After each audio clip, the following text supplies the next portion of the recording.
بسم اللہ الرحمن الرحیم۔ السلام علیکم ورحمۃ اللہ وبرکاتہ۔ سونے سے پہلے یہ آیت 3 مرتبہ پڑھ لیجئے۔ یہ نیک لوگوں کے تجربات میں سے ہے، یعنی اگر آپ یہ آیت پڑھ کر سوتے ہیں، ایک تو برا خواب نہیں آئے گا، دوسرا آپ نیند میں ڈریں گے نہیں، اللہ تعالیٰ کا کرم ہوگا۔ پڑھنا ہے بسم اللہ الرحمن الرحیم۔ لہم البشری فی الحیات الدنیا وفی الآخرہ لا تبدیل لکلمات اللہ ذالک هو الفوز العظیم۔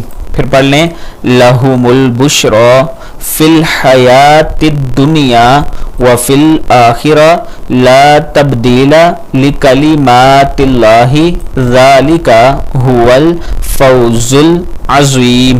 صدق اللہ العظیم۔ اللہ تعالی ہم سب کو اس پر عمل کرنے کی توفیق دے۔ اس کا مطلب ہے ان کے لیے خوشخبری ہے، دنیا کی زندگی میں اور آخرت میں بھی اللہ کی باتوں میں کوئی تبدیلی نہیں، یہی بڑی کامیابی ہے۔